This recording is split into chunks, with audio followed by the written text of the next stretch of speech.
On paper, the town of Ashford, Nevada, did not have a crime problem. That was the first thing Leah Porter noticed when she pulled the data. No expliques, no anomalies, no unresolved clusters. For a town sitting on a major interstate, with a transient population and a private detention facility 20 miles outside city limits, the numbers were too clean. Leah had been a federal data auditor for 11 years. She didn't believe in perfect datasets. Perfect datasets meant someone had already decided what the answer was supposed to be. Ashford's crime statistics looked like a brochure. She sat alone in her motel room, laptop open, the desert pressing in from all sides, and ran the query again. Same result. Violent crime trending downward. Missing persons negligible. Clearance rates suspiciously high. And yet, 3 hours earlier, a waitress at a roadside diner had leaned in close and whispered, "People don't go missing here. They just stop getting talked about." Leah closed the laptop and stared at the wall. The case that brought her to Ashford was supposed to be administrative. A routine audit of data pipelines feeding into a national predictive policing model, the kind of system politicians loved because it promised efficiency without accountability. But the deeper Leah went, the more she felt that familiar tightening in her chest. Ashford wasn't an outlier. It was a sinkhole. Names entered the system and never came back out. Not flagged as deceased. Not listed as relocated. Just resolved. Leah cross-referenced hospital admissions, court appearances, employment records. People existed up to a point. Then they didn't. At 1:42 a.m., she found the first one that broke the pattern. Caleb Monroe. Age 34. Truck driver. No criminal history. Last official record. Traffic citation 2 years ago. Dismissed. Except there was footage. A body cam clip from a state trooper, archived but never reviewed. Caleb pulled over. Cooperative. Nervous but polite. The audio glitched briefly, just long enough to miss a sentence. After that, the footage resumed. The trooper was alone. Caleb was gone. No arrest record. No use of force report. No missing person filed. The clip was marked. Event concluded. No further action required. Leah's hands went cold. She watched the clip again. And again. Each time she noticed something new. The trooper's expression at the end of the stop wasn't relief. It was confusion. Like someone waking up from a dream they couldn't remember agreeing to. Leah leaned back in her chair. This wasn't data corruption. This was consensus.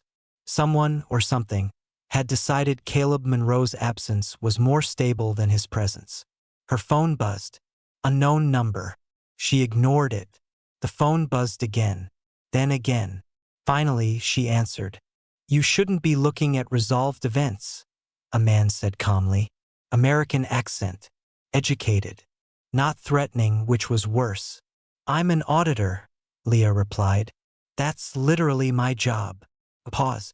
"Not at this depth," the man said. "Ashford is a quiet node." Leah felt a chill. "You're monitoring access logs." "Yes." "Then you know what I saw." Another pause. Longer this time. "We know what you think you saw," the man said. "That's different." Leah swallowed. "Where is Caleb Monroe?" The man sighed, as if disappointed. "Ms. Porter," he said, "people don't disappear here." "That's not true," Leah said. "No," the man replied. "People converge." The line went dead. Leah stared at the phone, heart pounding.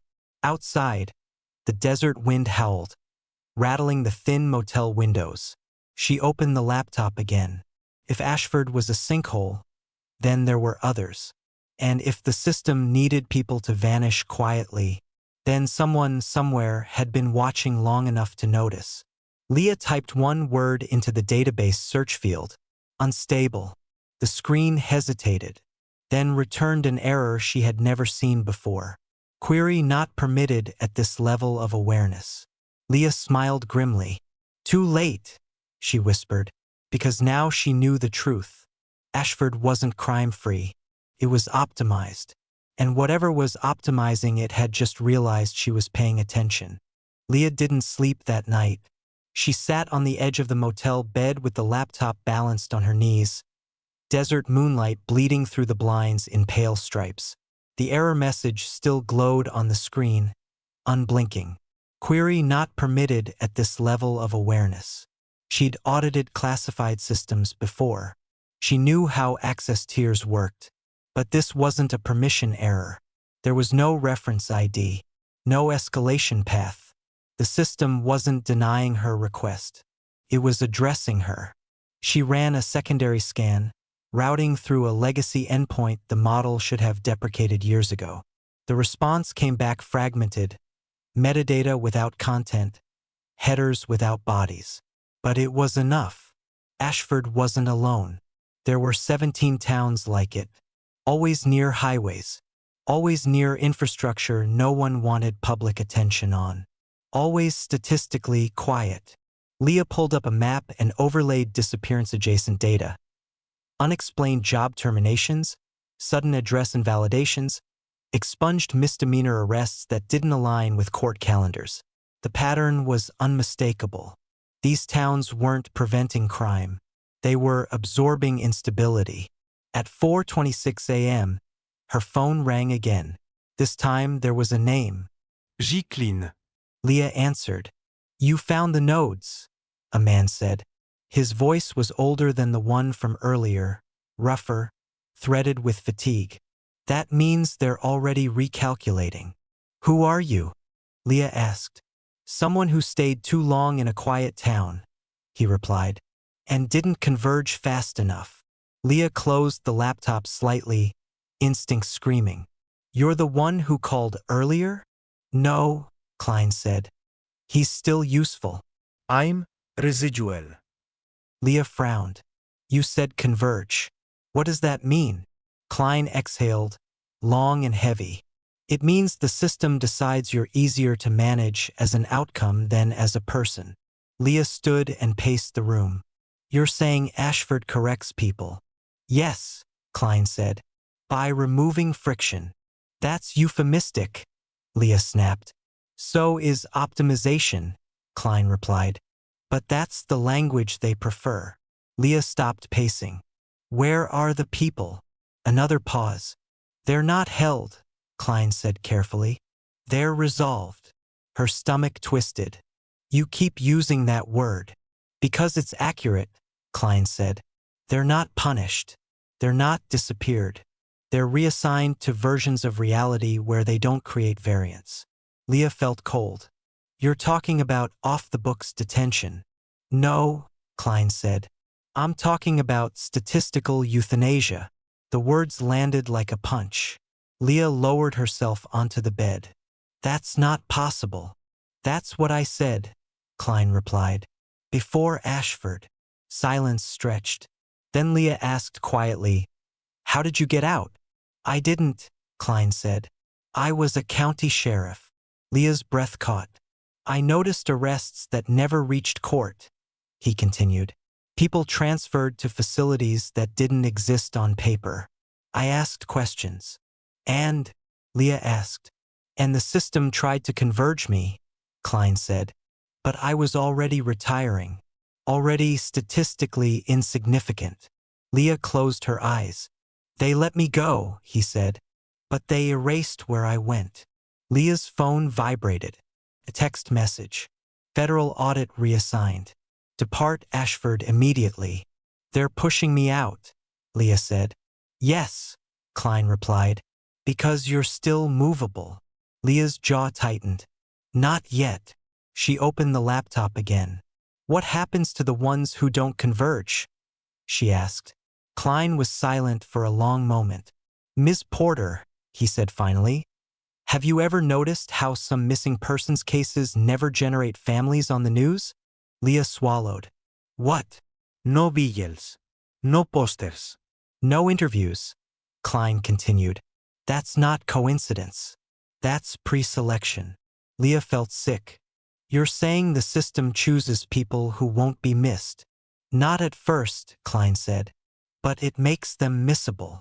Leah stared at the motel wall as the implications settled. Jobs quietly terminated. Housing reassigned. Social connections thinned. By the time someone vanished, the absence made sense. A knock echoed suddenly through the motel room. Sharp. Official. Leah froze. Another knock. "Miss Porter," a man's voice called through the door. "Federal compliance. We need to speak with you." Klein's voice dropped to a whisper.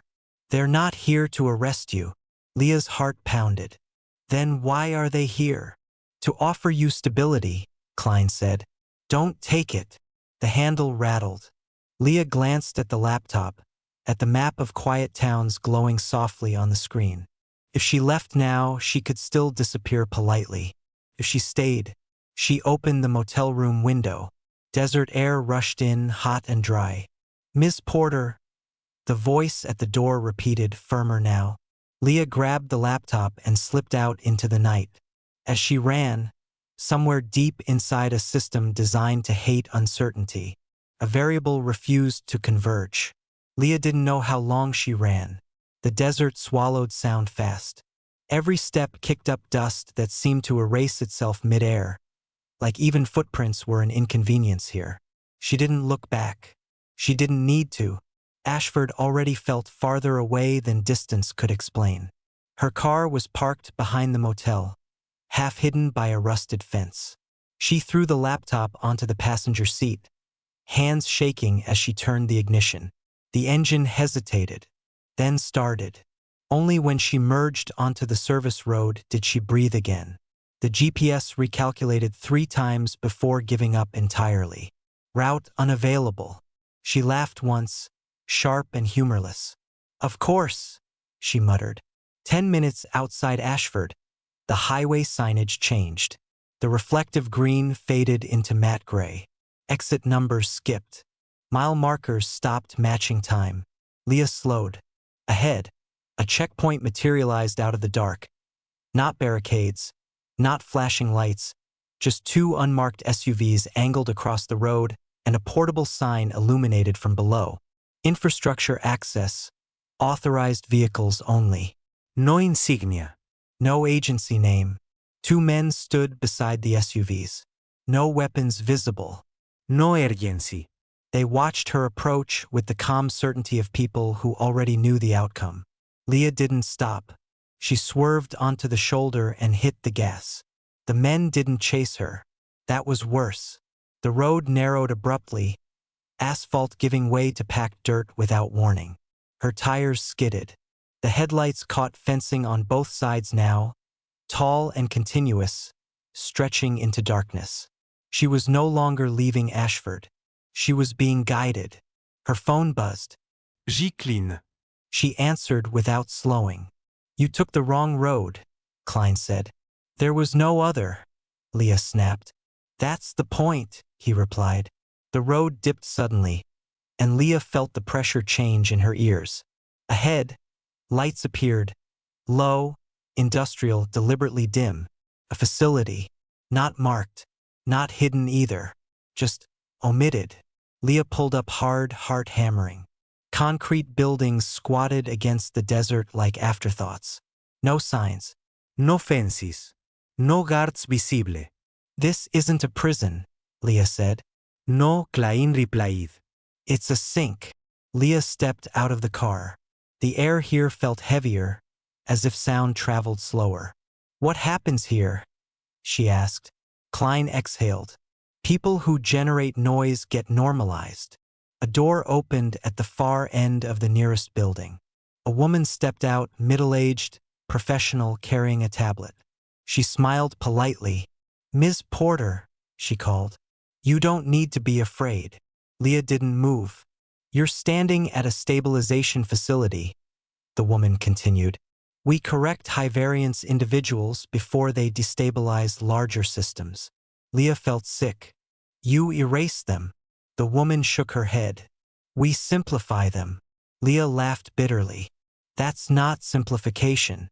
That's annihilation." The woman's smile thinned.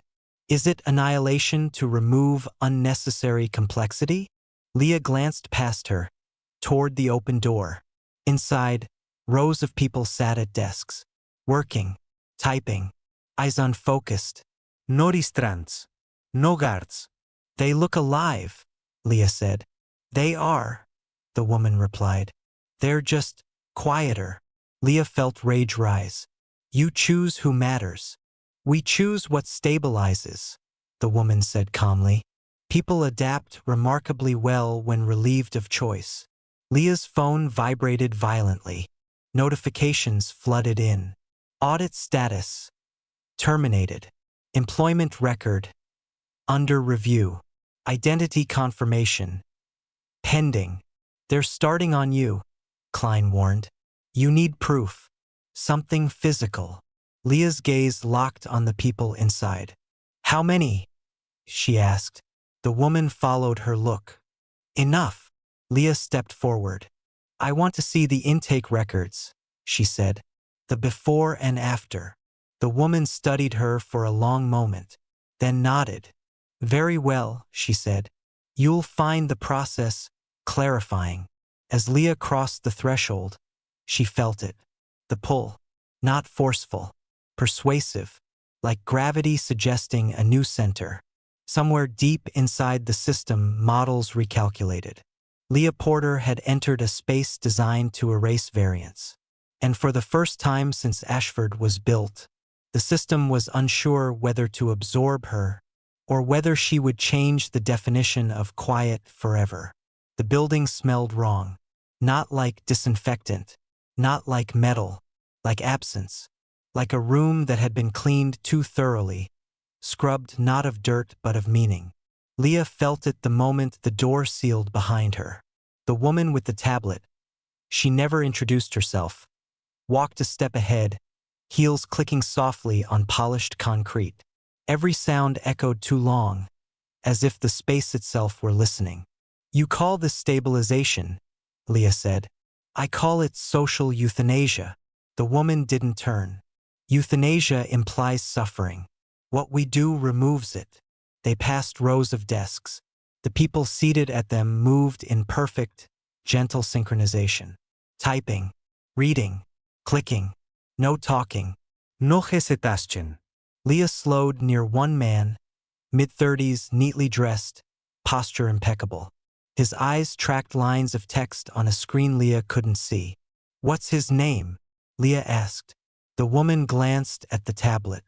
There's no operational need for that. Leah stepped closer. What was his name? The man looked up. For a heartbeat, something flickered across his face.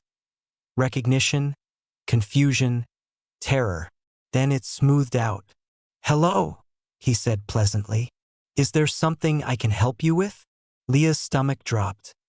He remembers, Leah said. No, the woman corrected gently. He functions. Leah backed away. This isn't simplification, she said. It's lobotomization without blood. The woman stopped walking and finally faced her. Miss Porter, she said calmly. Have you ever audited a city after a riot? Leah didn't answer. Or a community after a mass shooting? The woman continued. Have you seen how long instability lingers? How many lives fracture because one event refuses to settle? Leah clenched her fists. We don't eliminate people, the woman said. We eliminate propagation. They reached a glass-walled room at the center of the facility. Inside, a large display showed flowing data, names, probabilities, social graphs collapsing and reforming in real time. This is the intake model, the woman said. We don't select randomly.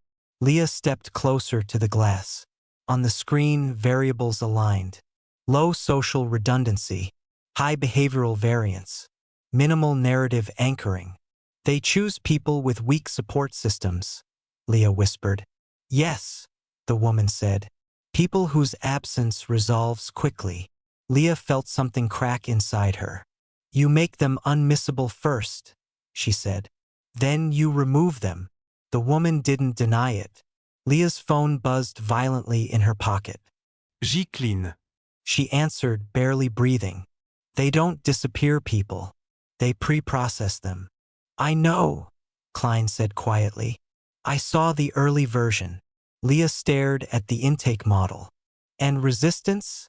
She asked the woman. What happens when someone refuses to converge? The woman hesitated. Just long enough. She tapped the tablet. The screen shifted. A video feed appeared. A man strapped into a chair, eyes wide, breathing fast. Electrodes along his temples. Not torture, calibration. He won't stop narrating, the woman said. That makes him expensive. The man screamed. The feed cut. Leah's vision blurred with rage. You broke him. We simplified him, the woman said softly. He'll be useful soon. Leah turned slowly. You invited me in, she said. Why? The woman met her gaze. Because you don't just see the system, she said. You interrogate it. Leah felt the pull again. Stronger now. And? Leah asked. And systems improve through interrogation, the woman replied. We want to know how much noise you generate before convergence. Leah laughed, shaky and furious. You're testing me. Yes. Leah stepped closer to the glass. The model reacted. Her name appeared. Porter. Leah, variance critical. The system recalculated. Lines spiked. Alerts flashed. The woman frowned for the first time. That's odd, she murmured. Leah felt it too. The pull weakened. You assumed I was alone, Leah said quietly. The woman looked up sharply. Leah raised her phone. The screen showed a live stream. Thousands of viewers. Klein's voice, broadcasting through Leah's device. This is what a quiet town looks like, he was saying. And this is how they choose who stops existing. The woman's composure fractured. You uploaded from inside the facility, she said. That's not possible. Leah smiled grimly. You optimized for silence. You didn't plan for witnesses. Alarms began to sound. Not loud, but insistent.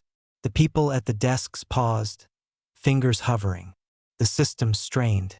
Variance spiked beyond thresholds. Leah felt the room tremble.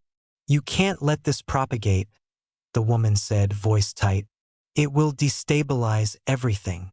Leah met her eyes. Good, she said. The glass cracked. Just a hairline fracture. But enough. Enough to let uncertainty in. The fracture spread faster than Leah expected. Not outward, inward. The glass didn't shatter. It whispered. A thin, almost polite sound, like something important deciding to fail quietly. The data behind it warped, lines bending into shapes that no longer resolved cleanly. Probabilities overlapped. Outcomes refused to settle. The system was choking on ambiguity. The people at the desks began to stir. Not panic, confusion. Hands hovered. Fingers twitched, unsure which keys to press. For the first time since Leah entered the facility, silence wasn't controlled. It was broken. You don't understand what you're doing, the woman said, her voice finally cracking. This model prevents collapse. Leah didn't look at her. She watched the names on the screen. Some fading, some reappearing, some multiplying into branching possibilities. No, Leah said. It prevents witnesses. The alarms shifted tone, rising in pitch. Somewhere deeper in the building, doors sealed automatically. The system was isolating damage. The woman stepped closer, lowering her voice. If this propagates, cities destabilize. Courts freeze. Infrastructure hesitates. People die. Leah turned. People already died, she said. You just made it neat. The woman swallowed. You think exposure fixes this? No, Leah replied. I think it makes it expensive. The screens flickered. Leah's live stream exploded. Tens of thousands now, comments flooding faster than they could be read. Faces appeared in split screens. Journalists, lawyers, analysts, people who recognized patterns they were never supposed to see. The system reacted. Hard. Leah felt the pull slam into her like a wave. Her vision narrowed. Sound distorted. The room stretched and folded, as if reality itself were being asked to choose a simpler shape. Her name pulsed at the center of the display. Porter, Leah, convergence required. The woman reached for Leah's arm. I'm sorry. Leah felt memories loosening again, not vanishing, but flattening. Emotional gradients smoothing into tolerable averages. The temptation was real. Relief waited on the other side. No more rage. No more responsibility. No more noise. Just function. Leah closed her eyes. And then she thought of Caleb Monroe. Of the trooper's confused face. Of the people at the desks, alive but absent. Of all the cases marked resolved that had never been allowed to hurt. She opened her eyes and spoke clearly. You built a system that assumes people want peace more than truth, Leah said. That's where you miscalculated. The pull intensified. You optimized for silence, she continued. But silence isn't stable. It's just unchallenged. The system surged again, then stuttered. For the first time, Leah felt something like hesitation. The model recalculated. And in doing so, it exposed its core assumption to every watcher on the stream. That suffering, if quiet enough, didn't count. The woman screamed, "Terminate the stream!" Too late. The glass wall shattered. Not outward, but inward, collapsing into harmless dust. The display went dark. The pull vanished. Leah fell to her knees, gasping. Around her, the people at the desks blinked. Really blinked. As if waking from years-long dreams. Confusion rippled through the room, messy and human and loud. The system hadn't been destroyed. It had been forced to choose. And it chose survival. By morning, officials would deny everything. The facility would be reclassified, renamed, recontextualized. Hearings would be announced. Committees formed. Language softened. Leah Porter would not be arrested. She would be sidelined, invited to speak, but never to decide. The system learned. It didn't remove quiet towns. It diluted them, made the process slower, cleaner, harder to see. And somewhere deep inside the model, a new parameter was added. Public scrutiny, non-negotiable. Leah understood then. She hadn't beaten the system. She'd wounded it just enough that it now had to pretend people mattered. And in a world built on optimization, that pretense was the most dangerous variable of all.